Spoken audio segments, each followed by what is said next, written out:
Voici ici, ça c'est pas. Il y a un ruisseau ici. Vous voyez comme les immeubles sont là. Voilà un ruisseau d'eau qui vient ici là. Il y avait un second lac ici, au bas de ce ruisseau là. Je dis ici là. Ça est venu alimenter. Et il y a un autre lac de l'autre côté. Et ici là, ça va tout récemment. Et l'eau coule à terre. Bon, je suis à côté de ce lac. Comme il y a une forêt ici, et ici, il y a une forêt là, on appelle Fossa. Le nom de la forêt. Et c'était que des ruisseaux. Bon, les blancs colons, principalement l'ingénieur agronome, Lagarde Marcel, c'est lui qui couvrait tout. J'ai vu creuser ce forage en 1956. Même la passée d'eau, c'était que là, nos parents d'avant, on les avait repoussés. Ils sont partis de l'autre côté. Même là où il y a le lycée à l'heure actuelle, c'est là où était né mon père natal, qui, moi je suis son successeur. Donc j'ai été éduqué bien. Même si je partais là-bas, on faisait le sacrifice. Il dit que c'est ici qu'on a enterré mon nombril. Donc, c'est pour mieux vous éclaircir l'itinéraire. On a créé ce lac principalement suivant l'évolution de l'agriculture. La gare de Marseille, les blancs colons habitaient ici. Il y a même 2 maisons jumelles à côté de la résidence qu'on vient de faire. Les blancs habitaient ici, phytosanitaire de Tchang, comme vous entendez parler. C'était à notre temps. Les blancs colons habitaient là-bas.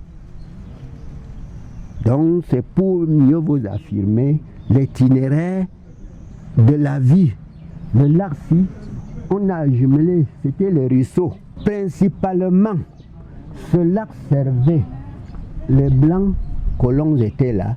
Il y avait même des jardins pour cultiver tous les choux, tout ça, pour nourrir la population européenne.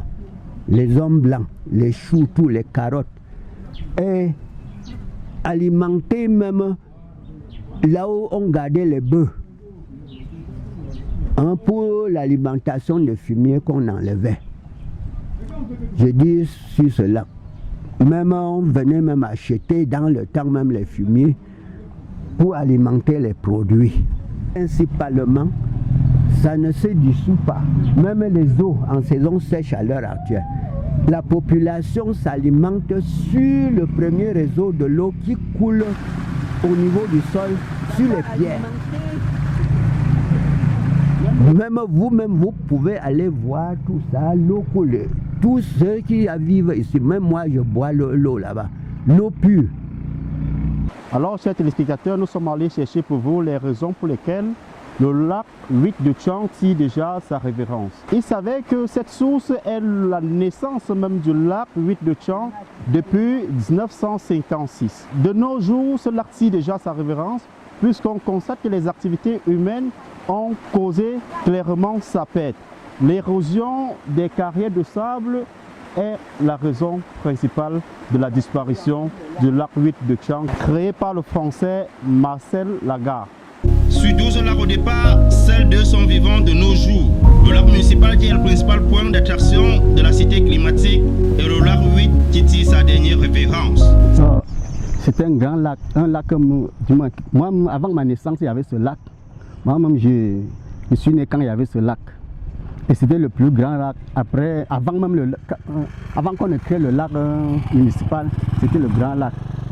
C'est un lac que c'est la garde qui a fait ça.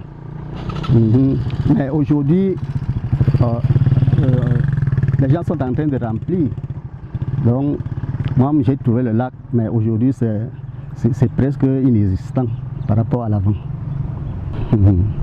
Oh, je peux dire le chemin puisque les enfants du village n'avaient rien à faire. C'était ici qu'ils pouvaient peut-être se débrouiller en creusant le sable et vendre.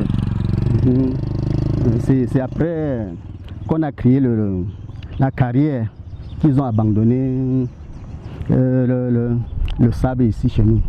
Si l'activité humaine est source de disparition des 12 lacs large de la ville de Tchang, les populations se consolent tout de même avec la bonne fontaine laissée par le Français Marcel Lagarde. Parmi les 12 lacs que comptait la ville de Tchang à l'époque coloniale, seuls 2 existent encore de nos jours.